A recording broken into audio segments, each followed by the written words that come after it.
August ಮಾಸದ ರಾಜಕೀಯ ಕಥನ ಎನ್ನುವ ಈ ಪುಸ್ತಕದ ಲೇಖಕಿ ಆಗಿರುವಂತಹ ಸ್ನೇಹಿತೆ ಇದುವರೆಗೆ ಕಾರ್ಯಕ್ರಮಕ್ಕೆ ಆಗಮಿಸುವಂತಹ ಎಲ್ಲ ಗಣ್ಯರೇ, ಪಲ್ಲವಿ ಇದುವರೆಗೂ ನನಗೆ ಹೊಸ ಪರಿಚಯ. ಫೇಸ್ಬುಕ್ನಲ್ಲಿ ಅವರ ಕವಿತೆಗಳನ್ನು, ಟಿಪ್ಪಣಿಗಳನ್ನು ಬಹಳ ಸಲ ಓದಿದುಂಟು. ಆಮೇಲೆ ಅವರ ಜ್ವಲಾಟ ಕೃತಿಯನ್ನು ನಾನು ಓದಿಲ್ಲ. ಅಂದರೆ ಓದಬೇಕು ಅಂತ ಇಟ್ಟಿರುವಂಥ ಪುಸ್ತಕಗಳ ಇನ್ನೂ ಜಾಸ್ತಿ ಇದೆ, ಆದರೆ ಈಗ ಓದಬೇಕಲ್ಲ. ಅವರು ಗೆಳೆಯ ಬದ್ರುದ್ದೀನ್ ಮಾನಿ ಅವರನ್ನು ಕರ್ಕೊಂಡು ಬಂದು ಹನೀಫರ್ ನನ್ನ ಪುಸ್ತಕ ಬಿಡುಗಡೆ ಸಮಾರಂಭ ಇದೆ, ಈ ಪುಸ್ತಕದ ಬಗ್ಗೆ ನೀವು ಮಾತಾಡಬೇಕು ಇಂತಹ ವಿಷಯ ಅಂತ ಹೇಳಿದಾಗ ನನಗೆ ಆಶ್ಚರ್ಯವೂ ಆಯಿತು, ಸಂತೋಷವೂ ಆಯಿತು. ಆಶ್ಚರ್ಯ ಯಾಕಾಯಿತು ಅಂತ ಹೇಳಿದರೆ, ನನಗೆ ಮುಖದ ಪರಿಚಯ ಇದ್ದಂತಹ ಪಲ್ಲವಿ ಅವರು ಈ ಪುಸ್ತಕದ ಬಗ್ಗೆ ಮಾತಾಡೋದಕ್ಕೆ ನನ್ನ ಯಾಕೆ ಆಹ್ವಾನಿಸಿದ್ದಾರೆ, ಅದೊಂದು ಗೌರವ ಅಂತ ಹೇಳಿ ನಾನು ಅನ್ಕೊಂಡೆ. ಸಂತೋಷ ಯಾಕಾಯಿತು ಅಂತ ಹೇಳಿದ್ರೆ, ಈ ಕಾಲದಲ್ಲಿ, ಈ ಸಂದಿಗ್ಧ ಕಾಲಘಟ್ಟದಲ್ಲಿ, ಅಂದರೆ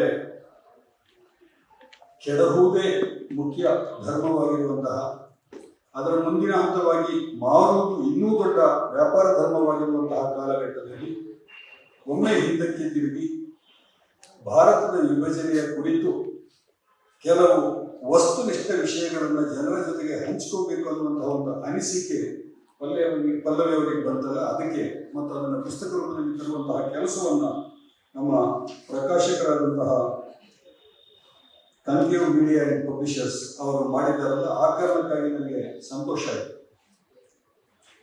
ಈ ಪುಸ್ತಕದ ಕುರಿತು ಮಾತಾಡೋದಕ್ಕಿಂತ ಮುಂಚೆ ಈ ಪುಸ್ತಕಕ್ಕೆ ಕಾರಣವಾಗಿರುವಂತಹ ಕೆಲವು ಸಂಗತಿಗಳನ್ನು ಪಲ್ಲವಿ ಅವರು ಇಲ್ಲಿ ಮುನ್ನುಡಿಯಲ್ಲಿ ಬರೆದಿದ್ದಾರೆ. ನನ್ನ ಕೈಗೆ ಪುಸ್ತಕ ಸಿಕ್ಕಿದಾಗ ದೇಶ ವಿಭಜನೆಯ ಸತ್ಯಾಸತ್ಯತೆಗಳು ಅಂತ ಟೈಟಲ್ ಇತ್ತು. ಪುಸ್ತಕ ಅವರು ಬಂದಾಗ ಟೈಟಲ್ ಬದಲಾಗಿದೆ, ಅದನ್ನು ಹೇಳಿದ್ರು ಅವರು, ಬೇರೆ ಥರ ಮಾಡಿದ್ದೀನಿ ಅಂತ. ಲೇಖಕರ ನುಡಿನಲ್ಲಿ ಪಲ್ಲವಿ ಇದು ಬಹಳ ಚೆನ್ನಾಗಿದೆ. ಫೈಜ್ ಅಹಮದ್ ಫೈಜ್ ಅವರ ಒಂದು ಕವಿತೆಯನ್ನು, ಅದನ್ನು ಚಿದಂಬರ ನರೇಂದ್ರ ಅವರು ಅನುವಾದ ಮಾಡಿದ್ದಾರೆ. ಅದನ್ನು ಆರಂಭದಲ್ಲಿ ಲೇಖಕರ ನುಡಿ ಅನ್ನೋದು ಕವಿತೆಯಿಂದ ಸ್ಟಾರ್ಟ್ ಆಗುತ್ತೆ. ಒಬ್ಬ ಕವಯಿತ್ರಿ ಸಮಕಾಲೀನ ಸಂಗತಿಗಳನ್ನ ನೋಡಬೇಕು ಅಂತ ಹೇಳಿ ಆದರೆ ಮತ್ತೆ ಮತ್ತೆ ಕವಿತೆಯ ಮೊರೆಯನ್ನು ಯಾಕೆ ಹೋಗ್ತಾರೆ ಅನ್ನೋದನ್ನ ಒಂದು ಕುತೂಹಲ ಹುಟ್ಟಿಸುವಂತ ಕವಿತೆ. ಫೈಜ್ ಅವರು ಈ ಕವಿತೆಯನ್ನ 1947 ಜೂನ್ 3ನೇ ತಾರೀಕು ಅವರ ಕುಟುಂಬದ ಜೊತೆಗೆ ಲಾಹೋರ್ನಿಂದ ಹೊರಟು ಶ್ರೀನಗರಕ್ಕೆ ಬರುವಾಗ, ಲಾಹೋರ್ನಿಂದ ಹೊರಡುವಾಗ ಅವರು ಬರೀಲಿಕ್ಕೆ ಶುರು ಮಾಡಿದ್ರು, ಶ್ರೀನಗರಕ್ಕೆ ತಲುಪುವಾಗ ಅದನ್ನು ಬರೆದು ಮುಗಿಸಿದರು. ಈ ಕವಿತೆ ದೇಶ ವಿಭಜನೆಗೆ ಸಂಬಂಧಿಸಿಯೇ ಇದೆ. ಈ ಕಲೆ ಕಳಂಕಗಳ ಬೆಳಕು, ಈ ರಾತ್ರಿ ಕಚ್ಚಿದ ಹಗಲು, ಇದಲ್ಲವೇ ಅಲ್ಲ ಇದು ನಾವು ಕಾಯುತ್ತಿದ್ದ ಬೆಳಕು ಅಂತ ಈ ಕವಿತೆ ಆರಂಭವಾಗಿದೆ. ಬಹಳ ಅದ್ಭುತವಾದಂತಹ ಒಂದು ಸಾಲುಗಳು ಅಂತ ಹೇಳಿ ನನಗೆ ಅನಿಸ್ತದೆ.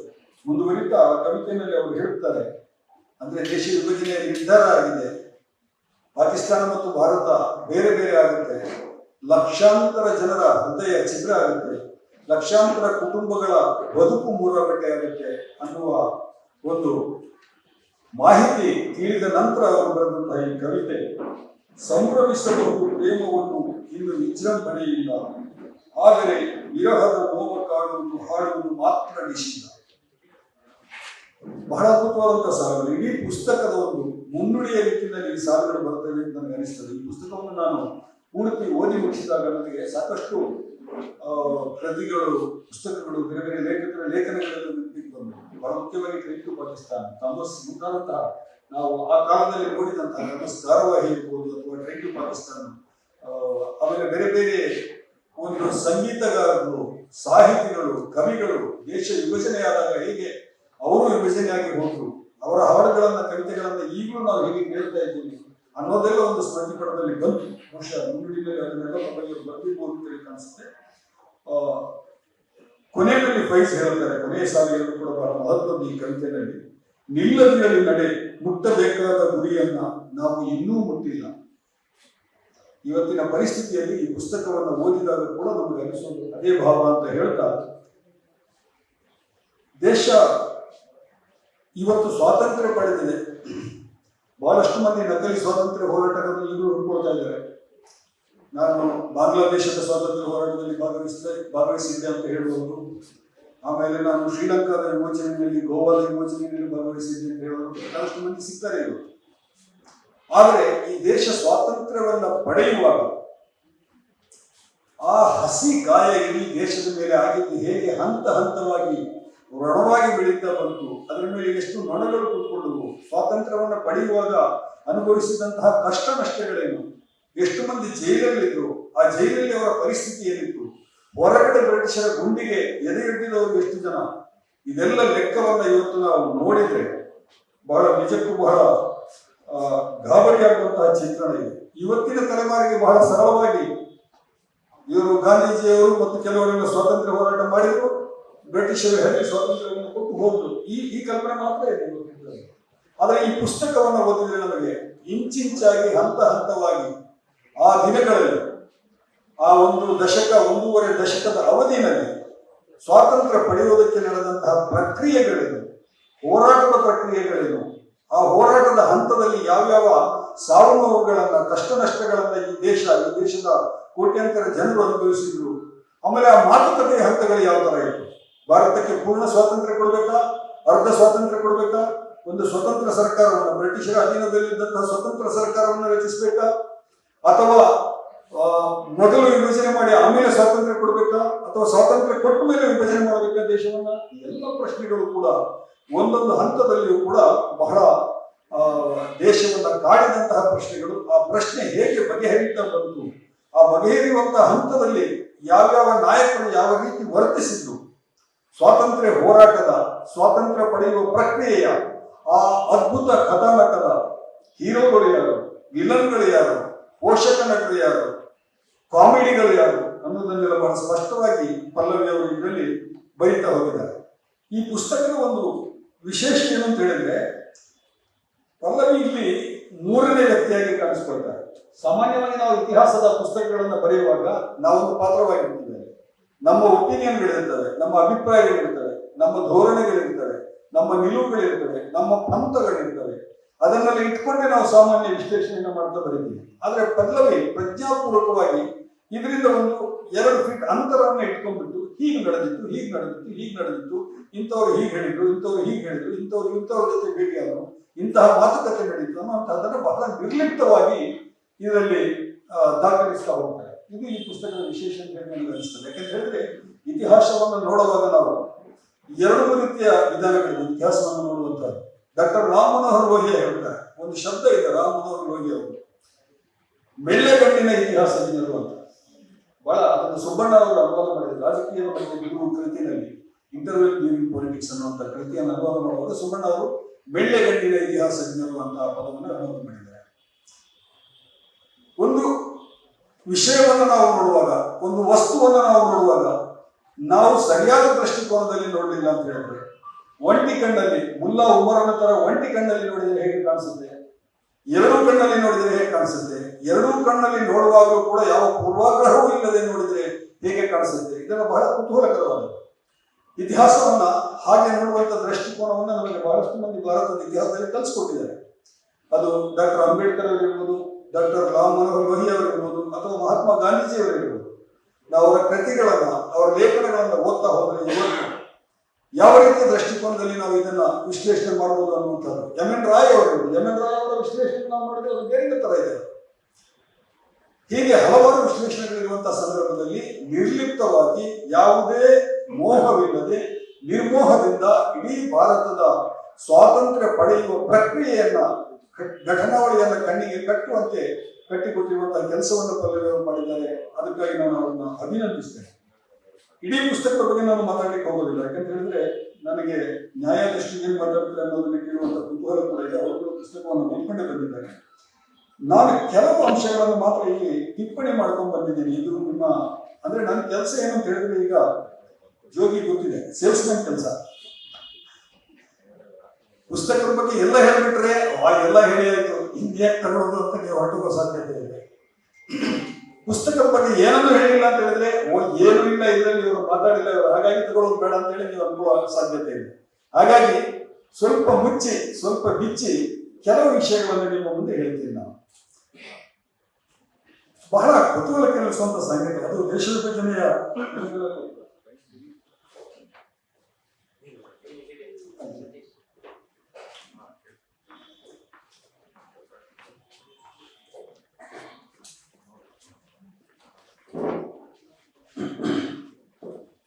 ವಿಭಜನೆ, ದೇಶ ವಿಭಜನೆ ಜಗತ್ತಿಗೆ ಹೊಸದಲ್ಲ. ಬೇಕಾದಷ್ಟು ದೇಶಗಳು ವಿಭಜನೆ ಆಗಿದೆ, ಬೇಕಾದಷ್ಟು ದೇಶಗಳು ಒಕ್ಕೂಟ ಮತ್ತೆ ವಿಲೀನ ಆದದ್ದು. ಇದು ಬಹಳ ಕುತೂಹಲಕರ ಅಂಶ, ಇತಿಹಾಸದ ವಿದ್ಯಾರ್ಥಿಗಳಿಗೆ ಗೊತ್ತಿದೆ. 1990ರಲ್ಲಿ ಪಶ್ಚಿಮ ಮತ್ತು ಪೂರ್ವ ಜರ್ಮನಿಗಳು ಎರಡು ಮತ್ತೆ ವಿಲೀನ ಆಗಿರುವಂತಹ ಪ್ರಕ್ರಿಯೆಯನ್ನು ನಾವು ನೋಡಿದ್ದೀವಿ, ಏನು ಪ್ರಕ್ರಿಯೆಗಳು ನಡೀತು ಅನ್ನುವಂಥದ್ದು. ಅದೇ ರೀತಿ USSR, United States of Soviet Russia, ಸುಮಾರು 15 ಸ್ವತಂತ್ರ ದೇಶಗಳಾಗಿ ವಿಭಜನೆ ಆದದ್ದು. ಹಾಗೆ ವಿಭಜನೆಯಾದ ಬಳಿಕವೂ ಕೂಡ ಕೆಲವು ದೇಶಗಳಲ್ಲಿ, ಉದಾಹರಣೆಗೆ ಬೋಸ್ನಿಯಾದಲ್ಲಿ ನಡೆದಂತಹ ಅಂತಃಕಲಹ, ಒಂದು ದೇಶದ ವಿಭಜನೆಯಾದಾಗ ಆ ದೇಶದ ಜನರು ಎದುರಿಸಬೇಕಾದಂತಹ ಕಷ್ಟ ನಷ್ಟಗಳು, ಇದನ್ನೆಲ್ಲವನ್ನು ಕೂಡ ನಾವು ನೋಡಿದ್ದೇವೆ. ಸುಮಾರು ಅವಾಗ ಬೋಸ್ನಿಯಾ ಮತ್ತು ಹರ್ಜೆಗೋವಿನ ನಡುವೆ ನಡೆದಂತಹ ಕಲಹದಲ್ಲಿ ಸುಮಾರು 1 ಲಕ್ಷ ಜನ ಸಾವನ್ನಪ್ಪಿದ್ರು ಅನ್ನುವಂಥದ್ದನ್ನು ನಾವು ನಮ್ಮ ಕಣ್ಣ ಮುಂದೆ ನನ್ನ ತಲೆಮಾರಿನವರೆಲ್ಲ ನೋಡಿಕೊಂಡು ಬಂದಂತಹದ್ದು. ಅದೇ ರೀತಿ ಭಾರತ ಮತ್ತು ಪಾಕಿಸ್ತಾನದ ವಿಭಜನೆ ನಾವು ಇರಲಿಲ್ಲ ಅಂತ ಹೇಳಿದ್ರೆ, ನಾನು 1962ರಲ್ಲಿ ಹುಟ್ಟಿದವನು, ನನ್ನ ತಲೆಮಾರಿನವರು ಯಾರಿರಲಿಲ್ಲ. ನಾವು ಒಂದು ಹಿಂದಿನಿಂದ, ಇದು ಬೆನ್ನ ಹಿಂದಿನ ಕಣ್ಣು ಅಂತ ನಾನು ಅದನ್ನು ಕರೀಲಿಕ್ಕೆ ಬಯಸ್ತೀನಿ. ನಾವು ನಮ್ಮ ಎದುರುಗಡೆ ಕಣ್ಣಲ್ಲ, ಬೆನ್ನ ಹಿಂದಿನ ಕಣ್ಣಿನಿಂದ ನಾವು ನೋಡಿದವರು ಇದನ್ನು. ಹಾಗೆ ನೋಡುವಾಗ ನಾವು ಇತಿಹಾಸಜ್ಞರು ಯಾರೆಲ್ಲ ಅದರ ಬಗ್ಗೆ ಬರೆದಿದ್ದಾರೆ ಅದನ್ನೆಲ್ಲ ಓದ್ತಾ ಹೋದ್ವಿ ನಾವು. ಅದು ಜವಾಹರ್ಲಾಲ್ ನೆಹರು ಅವರ ಕೃತಿ ಇರ್ಬೋದು, ಅಥವಾ ಗಾಂಧೀಜಿಯವರ ಲೇಖನಗಳ ಕಾಲದಲ್ಲಿರ್ಬೋದು, ಆಮೇಲೆ ಬಂದಂತಹ ಗಾಂಧೀಜಿಯವರ ಕೃತಿಗಳಿರ್ಬೋದು, ಅಥವಾ ಲೋಹಿಯಾ ಅವರ ಕೃತಿಗಳಿರ್ಬೋದು, ಅಂಬೇಡ್ಕರ್ ಅವರ ಕೃತಿಗಳಿರ್ಬೋದು, ಇದೆಲ್ಲದರ ಮೂಲಕವೂ ಕೂಡ ನಾವು ಇದನ್ನ ನೋಡ್ತಾ ಬಂದೆವು ನಾವು. ಪಲ್ಲವಿ ಅವರು ಕೆಲವು ಇಂಟ್ರೆಸ್ಟಿಂಗ್ ವಿಷಯಗಳನ್ನು ಇಲ್ಲಿ ನಮ್ಮ ಗಮನಕ್ಕೆ ತರ್ತಾರೆ, ಅದನ್ನ ಮಾತ್ರ ನಾನು ಇಲ್ಲಿ ಹೇಳಲಿಕ್ಕೆ ಬಯಸ್ತೇನೆ. ಒಂದು, ದೇಶ ವಿಭಜನೆ ಮಾಡಬೇಕು ಅಂತ ಬಂದಾಗ ಈ ದೇಶ ವಿಭಜನೆಯ ಕನ್ಸೆಪ್ಟ್ ಯಾರ ತಲೆಯಲ್ಲಿ ಮೊದಲು ಮೂಡಿತು ಅನ್ನುವಂಥ ಪ್ರಶ್ನೆ. ನಾವು ಇತಿಹಾಸದ ತುಂಬಾ ಪುಸ್ತಕಗಳನ್ನು ಓದಿದಾಗ ಇದು ಬಹಳ ತೀವ್ರವಾಗಿ ಕಾಡುವಂತಹ ಪ್ರಶ್ನೆ ನಮಗೆ. ಸರಳೀಕರಣ ಮಾಡುವಾಗ ನಾವು ಸಾಕಷ್ಟು ಹೆಸರುಗಳನ್ನ ಹೇಳ್ತೇವೆ. ದೇಶ ವಿಭಜನೆಗೆ ಜಿನ್ನಾ ಕಾರಣ, ದೇಶ ವಿಭಜನೆಗೆ ಗಾಂಧೀಜಿ ಕಾರಣ, ದೇಶ ವಿಭಜನೆಗೆ ನೆಹರು ಕಾರಣ, the witty person of India's partition ಅನ್ನುವಂಥ ಪುಸ್ತಕವನ್ನೇ ಲೋಹಿಯವರು ಬರೆದಿದ್ದಾರೆ ಅದಕ್ಕೆ ಸಂಬಂಧಿಸಿ. ಇಲ್ಲಿ ಕೆಲವು ಘಟನೆಗಳು ಈ ಸೂಕ್ಷ್ಮ ಹೊರಡುಗಳನ್ನು ನಮಗೆ ನೀಡುತ್ತವೆ, ಪಲ್ಲವಿಗಳನ್ನ ದಾಖಲಿಸ್ತಾ ಹೋಗ್ತಾರೆ. 1939ರಲ್ಲಿ 2ನೇ ಮಹಾಯುದ್ಧದ ಘೋಷಣೆ ಮಾಡಿದಾಗ ಮತ್ತು ಬ್ರಿಟಿಷ್ ಸರ್ಕಾರ ಭಾರತ ಆ ಯುದ್ಧದಲ್ಲಿ ಭಾಗವಹಿಸುತ್ತದೆ ಅಂತ ಏಕಪಕ್ಷೀಯವಾಗಿ ಘೋಷಣೆ ಮಾಡಿದಂತಹ ಸಂದರ್ಭದಲ್ಲಿ ಸಡನ್ ಆಗಿ ಒಂದು ತಳಮಳ ಇಡೀ ದೇಶದಾದ್ಯಂತ ಮುಗಿಲಿರುತ್ತದೆ. ಅದನ್ನ ಕ್ರೊನಾಲಜಿಯಾಗಿ ಬಹಳ ಚೆನ್ನಾಗಿ ಪಲ್ಲವಿಯವರು ಕಟ್ಟಿಕೊಟ್ಟಿದ್ದಾರೆ. ಈ ಯುದ್ಧ ಘೋಷಣೆಗೆ ನಾವು ಬ್ರಿಟಿಷರ ಜೊತೆಗೆ ಇಂಗ್ಲೆಂಡ್ನ ಪರವಾಗಿ ನಾವು ಹೋರಾಟ ಮಾಡ್ತೀವಿ ಅಂತ ಹೇಳಿದವರು ಯಾರು, ಮಾಡಲ್ಲ ಅಂತ ಹೇಳಿದವರು ಯಾರು? ಬಹಳ ಕುತೂಹಲಕರ ವಿಶ್ಲೇಷಣೆ ನಿಮಗೆ ಘಟನೆ ಸಮಿತಿಯಲ್ಲಿ ಬರುತ್ತೆ. ಕಾಂಗ್ರೆಸ್ ಈ ಯುದ್ಧಕ್ಕೆ ಅಸಮ್ಮತಿಯನ್ನು ಸೂಚಿಸ್ತದೆ. ಮೊದಲನೇದು ನಮ್ಮನ್ನ ಕೇಳಿಲ್ಲ ಅನ್ನುವಂಥದ್ದು, ಎರಡನೇದು ನಮ್ಮ ಸಮಸ್ಯೆಗಳನ್ನು ಬಗೆಹರಿಸಬೇಕಾಗಿರುವ ಇನ್ನೊಂದು ಸಮಸ್ಯೆಗೆ ನಮ್ಮನ್ನ ತಳ್ತಾ ಇದ್ದೀರಾ ಅನ್ನುವಂತಹ ಒಂದು ಕಾಂಗ್ರೆಸ್ಸಿನ ಧೋರಣೆ. ಆದರೆ ಮೊಹಮ್ಮದ್ ಅಲಿ ಜಿನ್ನಾ ಮತ್ತು ಅವರ ಮುಸ್ಲಿಂ ಲೀಗ್ ಇದಕ್ಕೆ ಷರತ್ತುಬದ್ಧ ಬೆಂಬಲವನ್ನು ನೀಡುತ್ತದೆ. ಯುದ್ಧ ಘೋಷಣೆ ಕೆಲವು ಷರತ್ತುಗಳನ್ನು ಅವರು ಹಾಕ್ತಾರೆ. ಆ ಷರತ್ತುಗಳು 3 ಷರತ್ತುಗಳನ್ನು ಪಲ್ಲವಿಯವರು ಬಹಳ ಸ್ಪಷ್ಟವಾಗಿ ಅದರಲ್ಲಿ ನಮೂದಿಸಿದ್ದಾರೆ. ಈ ಸಂಘರ್ಷದ ಸಂದರ್ಭದಲ್ಲಿ ದ್ವಿರಾಷ್ಟ್ರದ ಕಲ್ಪನೆ ಮೊಳಕೆಯಡಿಯಲ್ಲಿ ಸಾಧ್ಯ ಆಯಿತು ಅನ್ನುವಂತಹ ಒಂದು ಮಾತು ಈ ಪುಸ್ತಕದಲ್ಲಿ ಬರುತ್ತೆ. ಅದರ ಹೊಳಗುಗಳನ್ನು ಅವರು ಕೊಡ್ತಾರೆ. ಹಿಂದೂ ಮಹಾಸಭಾದ ನಾಯಕ ಲಾಲಾ ಲಜಪತ್ ರಾಯ್ ಅವರು 1924ರಲ್ಲಿ ಚಿತ್ತರಂಜನ ದಾಸ್ಗೆ ಬರೆದ ಪತ್ರದ ಪ್ರಸ್ತಾಪವನ್ನೆಲ್ಲ ಈ ಪುಸ್ತಕದಲ್ಲಿ ಬರೆದು ನೀಡುತ್ತಾರೆ. ಚೌಧರಿ ರೆಹಮತ್ ಅಲಿ ಅವರು ಪಾಕಿಸ್ತಾನದ ಪ್ರತ್ಯೇಕ ನಕ್ಷೆಯೊಂದನ್ನು ಆ ಸಂದರ್ಭದಲ್ಲಿಯೇ ಹಂಚಿಕೊಂಡಿದ್ರು. ಪಾಕಿಸ್ತಾನ ಅನ್ನೋ ರಚನೆ ಹೀಗೆ ಆಗುತ್ತೆ ಅನ್ನುವಂತಹ ಒಂದು ಹಂಚಿಕೊಂಡಿದ್ರು ಅನ್ನುವಂತಹ ಒಂದು ವಿಷಯವನ್ನು ಕೂಡ ಹೇಳ್ತಾರೆ. ಅಂದ್ರೆ 20ರ ದಶಕದ ಮಧ್ಯಭಾಗದಲ್ಲಿ ಇದು ಮೊಳಕೆಯೊಡಲಿಕ್ಕೆ ಕಾರಣವಾದಂತಹ ಅಂಶಗಳು ಸ್ಪಷ್ಟವಾಗಿದೆ. ಆದ್ರೆ ತಮಾಷೆ ಏನು ಅಂತ ಹೇಳಿದ್ರೆ, ಪಲ್ಲವಿಯವರು ಬರೆಯದೇ ಇರುವಂತಹ ಕೆಲವು ವಿಷಯಗಳು ಕೂಡ ಇದೆ. ನನ್ನ ಮಾತುಗಳಲ್ಲಿ ನಾನು ಅದನ್ನು ಸೇರಿಸ್ಕೊಳ್ತೀನಿ. ಜಿನ್ನಾ ಅವರು ಗಾಂಧೀಜಿಗಿಂತ ಮೊದಲು ಭಾರತಕ್ಕೆ ಬಂದವರು. ಜಿನ್ನಾ ಅವರು ಗಾಂಧೀಜಿಯವರು ಭಾರತಕ್ಕೆ ದಕ್ಷಿಣ ಆಫ್ರಿಕಾದಿಂದ ಅಲ್ಲಿಯ ಕೆಲಸ ಕಾರ್ಯಗಳನ್ನ ಬಿಟ್ಟು ಕಚೇರಿಯನ್ನು ಬಂದ್ ಮಾಡಿ, ಬ್ಯಾರಿಸ್ಟರ್ ಕಚೇರಿಯನ್ನು ಬಂದ್ ಮಾಡಿ ಭಾರತಕ್ಕೆ ಬಂದಾಗ, ಅದಾಗಲೇ ಗಾಂಧೀಜಿಯವರು ಬಂದಾಗ ಜಿನ್ನಾ ಅವರು ಮುಂಬೈನಲ್ಲಿ ಬಹಳ ಮುಖ್ಯ ನಾಯಕರಾಗಿ ಬದ್ರುದ್ದೀನ್ ತ್ಯಾಬ್ಜಿ ಅವರ ಜೊತೆಗೆ ಬಹಳ ಹೆಸರನ್ನು ಮಾಡಿದಂತಹ ಒಂದು ವ್ಯಕ್ತಿಯಾಗಿದ್ದು, ಬಹಳ ಒಳ್ಳೆಯ ಕಾನೂನು ಪಂಡಿತ ಕೂಡ ಆಗಿದ್ದರು. ಮಹಾತ್ಮ ಗಾಂಧೀಜಿ ಭಾರತಕ್ಕೆ ಬಂದಾಗ ಅವರು ಮೊದಲು ಅಲಹಾಬಾದ್ನಲ್ಲಿ ಅವರು ನ್ಯಾಯಾಧೀಶ ವಕೀಲರಾಗಿ ಕೆಲಸವನ್ನು ಮಾಡಲಿಕ್ಕೆ ಪ್ರಯತ್ನಿಸ್ತಾರೆ. ಅಲ್ಲಿ ಅವರಿಗೆ ಏನು ಸರಿಕಟ್ಟು ಕಾಣೋದಿಲ್ಲ ಅಂತ ಹೇಳ್ಬಿಟ್ಟು ಮುಂಬೈಗೆ ಬರ್ತಾರೆ. ಮುಂಬೈ ಹೈಕೋರ್ಟ್ನಲ್ಲಿ ಅವರು ವಕೀಲರಾಗಿ ಹೆಸರನ್ನು ನೋಂದಾಯಿಸಿಕೊಂಡು ಕೆಲಸ ಮಾಡಲಿಕ್ಕೆ ಪ್ರಾರಂಭಿಸಿದಾಗ ಮೊದಲ ಕೇಸ್ನಲ್ಲಿ ಅವರಿಗೆ ವಾದಿಸ್ಲಿಕ್ಕಾಗದೆ ಅವರು ಸುಮ್ಮನೆ ಕೂತ್ ಬಿಡ್ತಾರೆ. ಅವರಿಗೆ ಒಂಥರ ವಾದಕ್ಕೆ ಎದ್ದು ನಿಂತಾಗ ಈ ಕೇಸ್ನಲ್ಲಿ ನಾನು ಏನು ವಾದ ಮಾಡಬೇಕು, ಹೇಗೆ ವಾದ ಮಾಡಬೇಕು ಅನ್ನೋದು ಒಂದು ಗೊಂದಲ ಉಂಟಾಗಿ ಅವರು ಕೂತ್ ಬಿಡ್ತಾರೆ. ಆವಾಗ ಪಡೆದಂತ ಫೀಸನ್ನು ವಾಪಸ್ ಕೊಡ್ಲಿಕ್ಕೆ ಕೂಡ ಹೋಗ್ತಾರೆ ಕಕ್ಷಿದಾರರಿಗೆ ಗಾಂಧೀಜಿಯವರು. ನೋಡಿ, ಬಹಳ ವಿಚಿತ್ರವಾದಂತಹ ಸಂಗತಿ ಏನಂತ ಹೇಳಿದ್ರೆ, ಭಾರತದ ಸ್ವಾತಂತ್ರ್ಯ ಇತಿಹಾಸವನ್ನು ನಾವು ಗಮನಿಸ್ತಾ ಹೋದಾಗ, ನಮಗೆ ದೇಶ ವಿಭಜನೆಯ ಇತಿಹಾಸವನ್ನು ಗಮನಿಸ್ತಾ ಹೋದಾಗ ಕಂಡುಬರುವಂತಹ ಎರಡು ಮುಖ್ಯ ಪ್ರಾತಿನಿಧಿಕ ಹೆಸರುಗಳು, ಬೇಕಾದಷ್ಟು ಹೆಸರುಗಳಿವೆ, ಆದ್ರೆ ನಾವು ಪ್ರಾತಿನಿಧಿಕವಾಗಿ ತೆಗೆದುಕೊಳ್ಳುವುದು ಒಂದು ಮಹಾತ್ಮ ಗಾಂಧೀಜಿ ಮತ್ತು ಇನ್ನೊಂದು ಜಿನ್ನಾ, ಮೊಹಮ್ಮದ್ ಅಲಿ ಜಿನ್ನಾ. ಈ ಇಬ್ಬರು ಕೂಡ ವಿವಿಧ ಕಾಲಘಟ್ಟಗಳಲ್ಲಿ ಒಮ್ಮೆ ನಾಯಕರಾಗಿ, ಒಮ್ಮೆ ಖಳನಾಯಕರಾಗಿ, ಒಮ್ಮೆ ಪೋಷಕರಾಗಿ ಇಬ್ಬರು ಕೂಡ ಪಾತ್ರ ವಹಿಸ್ತಾರೆ ಅನ್ನೋದನ್ನು ಪಲ್ಲವಿ ಅವರ ಪುಸ್ತಕ ಬಹಳ ಚೆನ್ನಾಗಿ ನಮಗೆ ಮನದಟ್ಟು ಮಾಡಿಕೊಡ್ತಾ ಇದೆ. ನಾವು ಬ್ಲಾಕ್ ಅಂಡ್ ವೈಟ್ ಅಲ್ಲಿ ನೋಡ್ಲಿಕ್ಕೆ ಆಗಲ್ಲ ಇತಿಹಾಸವನ್ನ. ಇಬ್ರು ಗುಜರಾತಿನವರು. ಈ ಗುಜರಾತ್ ಬಹುಶಃ ಭಾರತದ ಒಂದು ಬೆನ್ನ ಹಿಂದೆ ಯಾವ ತರ ಕಾಣ್ತದೆ ಅನ್ನೋದನ್ನ ಬಹುಶಃ ನಾವು ಇತಿಹಾಸ ಪೂರ್ವದಿಂದ ನೋಡ್ತಾ ಬರ್ಬೋದು. ಇವತ್ತಿಗೂ ಕೂಡ ಭಾರತಕ್ಕೆ ಏನೇನಾಗ್ತದೆ ನಾವೆಲ್ಲ ಗುಜರಾತ್ ಮಾಡೆಲ್ ನೋಡ್ತಾ ಇದ್ದೀವಿ. ಅದು ಆ ಮಾಡೆಲ್ ಯಾವ ರೀತಿ ಅಂತ ನಾನು ವಿವರಿಸಿ ಹೇಳಬೇಕಾಗಿಲ್ಲ, ಇಲ್ಲಿಗೆ ಅಪ್ರಸ್ತುತ. ಇಬ್ರು ಗುಜರಾತ್ನವರು, ಇಬ್ರು ಊರು ಹತ್ರ ಇತ್ತು. ಜಿನ್ನಾ ಮತ್ತು ಗಾಂಧೀಜಿಯವರು ಹೆಚ್ಚು ದೂರ ಏನಿರಲಿಲ್ಲ.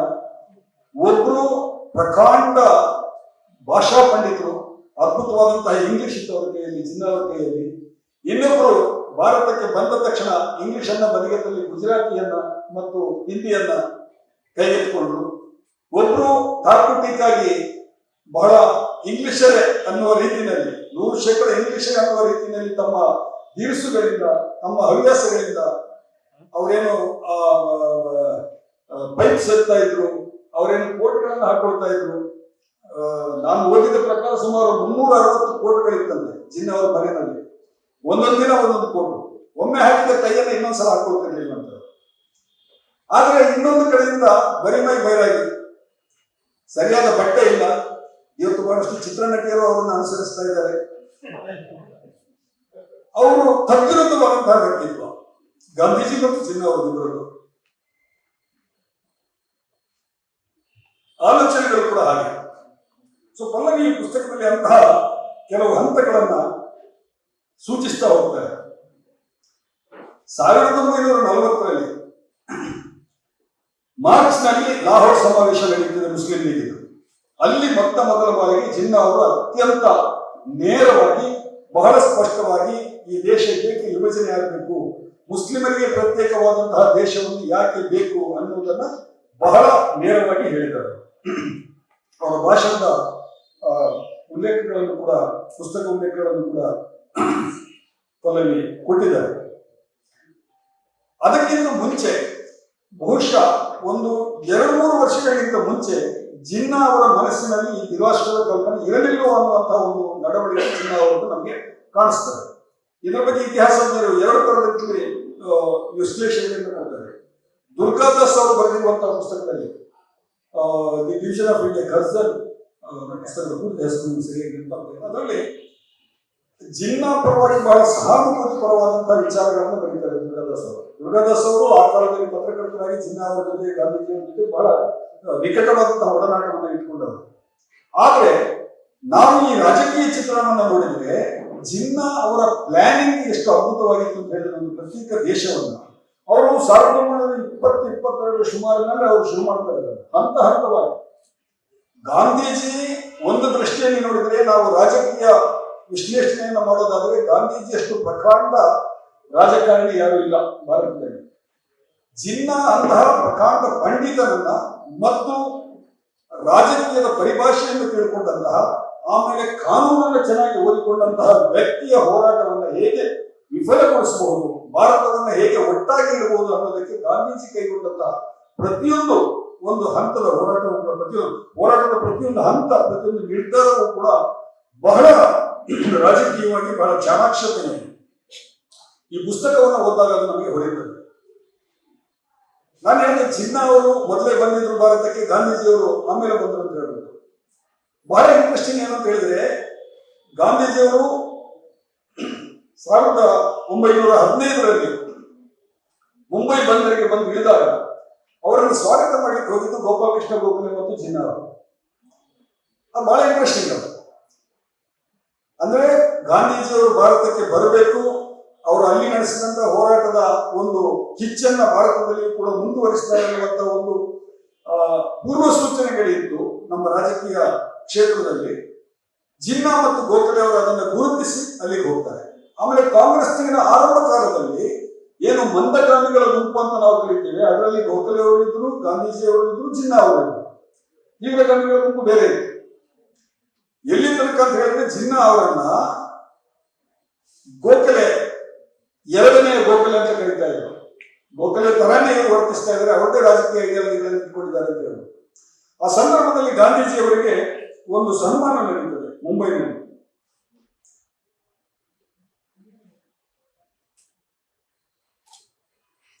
ಗುರ್ಜರ್ ಸಭಾ ಅಂತ, ಗುರ್ಜರ್ ಸಭಾದವರು ಮುಂಬೈನಲ್ಲಿ ಒಂದು ಸಮಾರಂಭವನ್ನು ಏರ್ಪಡಿಸ್ತಾರೆ. ಆ ಸಮಾರಂಭದಲ್ಲಿ ಗಾಂಧೀಜಿಯವರನ್ನು ಸ್ವಾಗತಿಸಿ ಅವರಿಗೆ ಹೂಹಾರಗಳನ್ನೆಲ್ಲ ಹಾಕಿ ಅವರು ಮತ್ತು ಅವರ ಪತ್ನಿಯವರನ್ನ, ನೀವು ಭಾರತಕ್ಕೆ ಬಂದದ್ದು ಒಳ್ಳೆಯದಾಯಿತು, ಇಲ್ಲಿ ನಮ್ಮ ಹೋರಾಟವನ್ನು ಮುನ್ನಡೆಸಲಿಕ್ಕೆ ಒಂದು ಸಮರ್ಥ ನಾಯಕತ್ವ ಬೇಕು, ನೀವು ಬಂದಿದ್ದೀರಿ ಅಂತೇಳಿ ಎಲ್ಲರೂ ಹಾಡಿ ಹೊಗಳ್ತಾ ಇದ್ದಾಗ ಸಭೆಯ ಅಧ್ಯಕ್ಷತೆಯನ್ನು ವಹಿಸಿದವರು ಜಿನ್ನಾ. ಜಿನ್ನಾ ಅವರು ಹೇಳ್ತಾರೆ, ಗಾಂಧೀಜಿಯವರ ಆಗಮನ ನಮ್ಮ ಹೋರಾಟಕ್ಕೆ ಒಂದು ದೊಡ್ಡ ಬಲವನ್ನು ನೀಡುತ್ತದೆ. ಈ ಹೋರಾಟದಲ್ಲಿ ಗಾಂಧೀಜಿಯವರು ಅತ್ಯಂತ ಮಹತ್ವದ ಪಾತ್ರವನ್ನ ವಹಿಸ್ತಾರೆ ಅಂತ ನಾನು ನಿರೀಕ್ಷಿಸ್ತೀನಿ.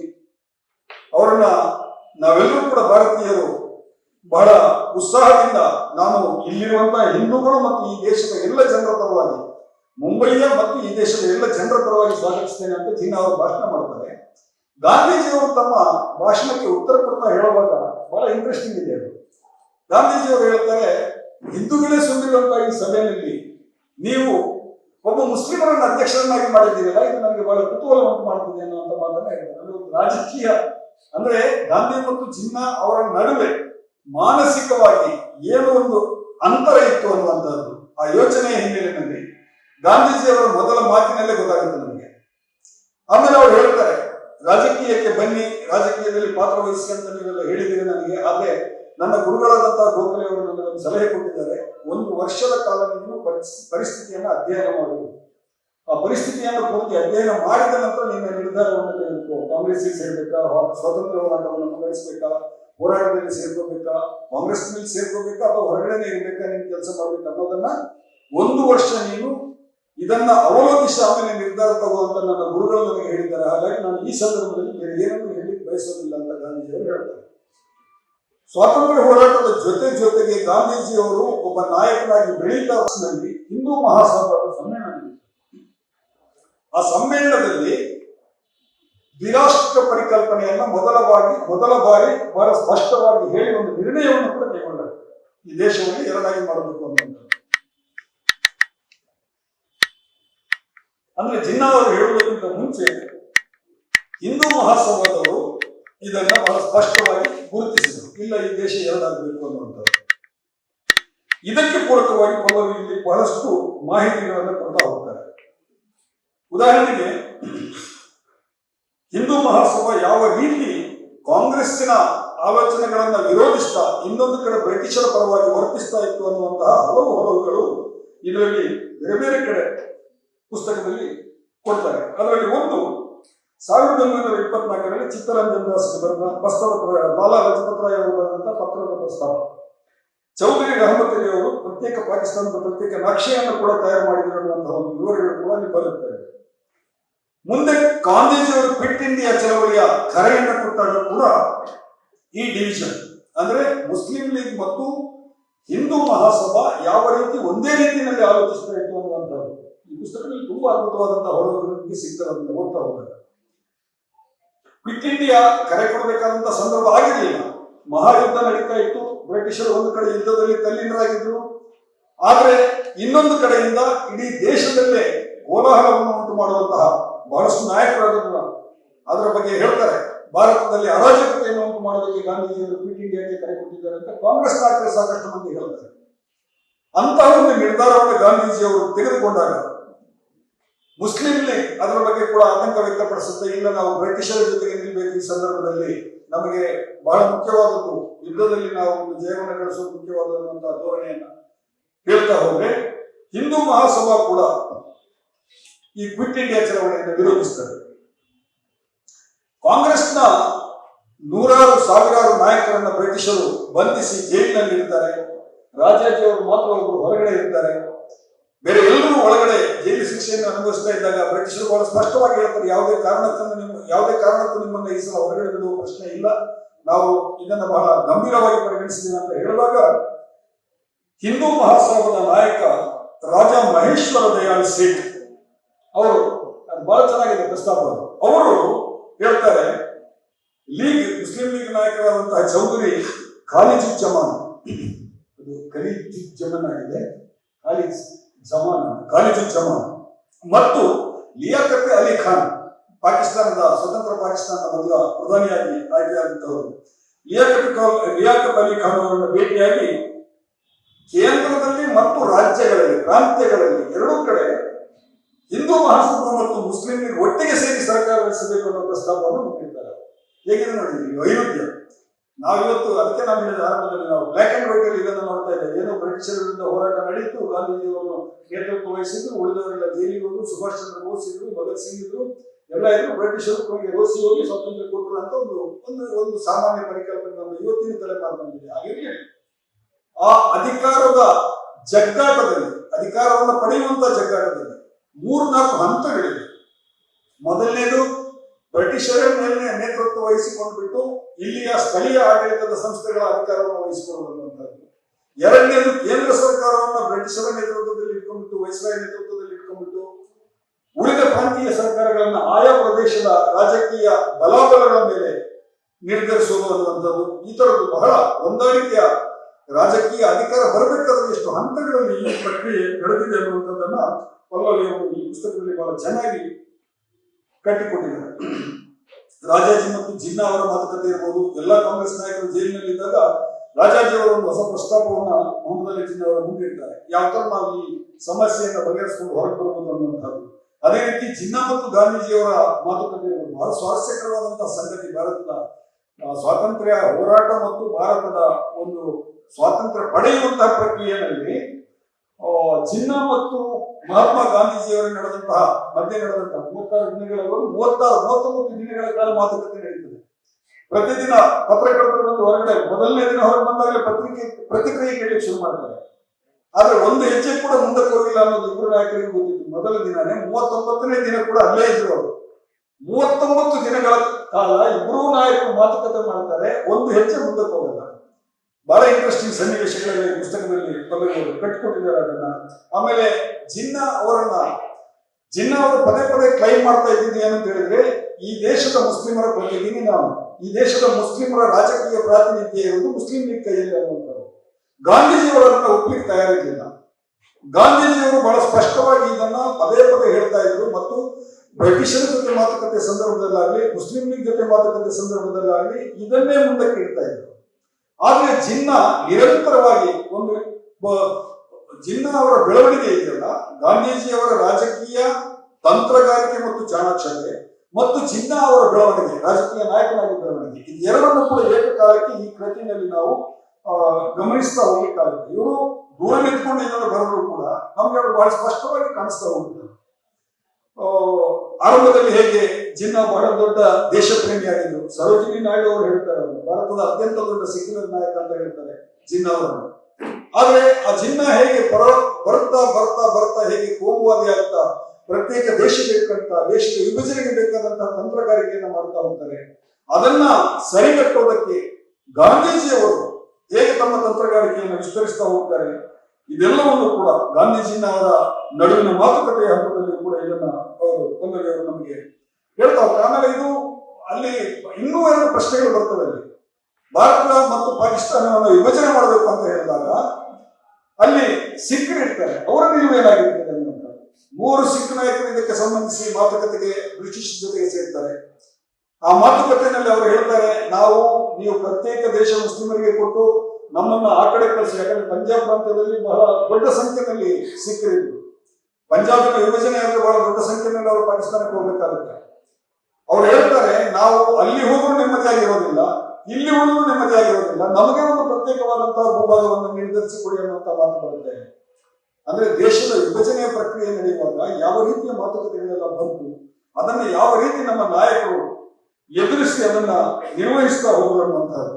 ಒಟ್ಟಾರೆಯಾಗಿ ಈ ಪುಸ್ತಕದಲ್ಲಿರುವಂತಹ ಹೊಳಹುಗಳನ್ನು ನಾನು ಎಲ್ಲವನ್ನ ಹೇಳ್ತಾ ಹೋದ್ರೆ ನಾನು ಬಹುಶಃ ನೀವು ಪುಸ್ತಕವನ್ನ ಓದಲಿಕ್ಕೆ ನಿಮಗೆ ಸ್ವಲ್ಪ ಅಡೆತಡೆ ಆಗ್ಬೋದು ಅಂತ ಹೇಳಿ ಅನಿಸ್ತದೆ. ಇಷ್ಟನ್ನ ಮಾತ್ರ ಹೇಳ್ತಾ ಕೊನೆಯಲ್ಲಿ ಸ್ವಾತಂತ್ರ್ಯ ಸಿಕ್ಕಿದಾಗಲೂ ಕೂಡ ಅನಂತರದ ಇತಿಹಾಸದ ಘಟನೆ ಕೂಡ ಸ್ವಾತಂತ್ರ್ಯ ಇವರು ಅಲ್ಲಿಗೆ 47ರಲ್ಲಿ ಸ್ವಾತಂತ್ರ್ಯ ಇಲ್ಲಿ ಹಸ್ತಾಂತರ ಆಯಿತು, ಅಲ್ಲಿಗೆ ನಿಲ್ಲಿಸಿದ್ದಾರೆ. ಅನಂತರದ್ದು ಕೂಡ ಬಹಳ ಮಹತ್ವದ ಘಟನೆಗಳು. ನೌಕಾರಿನಲ್ಲಿ ಏನು ಕೋಮುಗಲಭೆ ಆಯಿತು. ಮಹಾತ್ಮ ಗಾಂಧೀಜಿ ಇಲ್ಲಿ ದೆಹಲಿಯ ಕೆಂಪು ಕೋಟೆಯಲ್ಲಿ ಎಲ್ಲಾ ಮಹಾನಾಯಕರು ಕಾಂಗ್ರೆಸ್ನವರು ಸೇರಿ ಯಾರ್ಯಾರಿಗೆ ಯಾವ್ಯಾವ ಖಾತೆ ಈಗ ನಮ್ಮಲ್ಲೆಲ್ಲ ನಡೀತದಲ್ಲ ಕರ್ನಾಟಕದಲ್ಲಿ ರಾತ್ರಿ ಹಗಲು ಆ ರೀತಿಯ ಮಾತುಕತೆಯಲ್ಲಿ ತೊಡಗಿದ್ದಾಗ ಗಾಂಧೀಜಿಯವರು ನೌಕಾರಿನಲ್ಲಿ ಅವರ ಆ ಗೋಮು ಗಲಭೆಗೆ ನಲಿಗಿ ಜೀವ ತೆತ್ತವರ ನೋವುಂಡವರ ಕಣ್ಣೀರು ಒರೆಸುವ ಕೆಲಸದಲ್ಲಿ ತೊಡಗಿದ್ರು.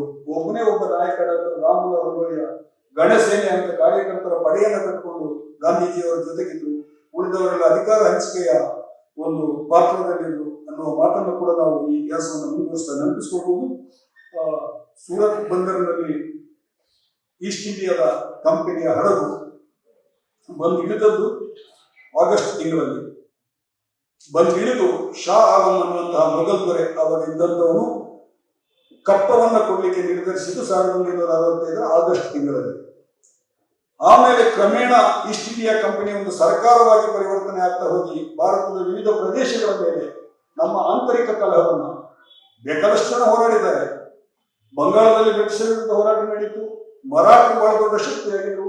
ದಕ್ಷಿಣದಲ್ಲಿ ಟಿಪ್ಪು ಸುಲ್ತಾನ್ ಹೈದರಾಲಿ ಬಹಳ ದೊಡ್ಡ ಶಕ್ತಿಯಾಗಿ ಬ್ರಿಟಿಷರಿಗೆ ಎದುರಾಳಿಯಾಗಿ ನಿಂತಿದ್ರು. ಆದರೆ ನಮ್ಮ ನಡುವೆ ಒಗ್ಗಟ್ಟು ಇಲ್ಲದಿಲ್ಲ.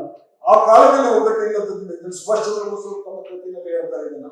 ನಾವು ಹೇಗೆ ಬ್ರಿಟಿಷರಿಗೆ ನಮ್ಮ ದೇಶವನ್ನು ಒಪ್ಪಿಸ್ತಾ ಹೋಗಿದ್ದೆ ಅಂತ ಈಸ್ಟ್ ಇಂಡಿಯಾ ಕಂಪನಿ ಬ್ರಿಟಿಷ್ ರಾಜ್ಯವಾಗಿ ಪರಿವರ್ತನೆಯಾಗಿ ಅಧಿಕೃತವಾಗಿ ಘೋಷಣೆಯನ್ನು ಮಾಡಿದ್ದು 1858 ಆಗಸ್ಟ್ನಲ್ಲಿ.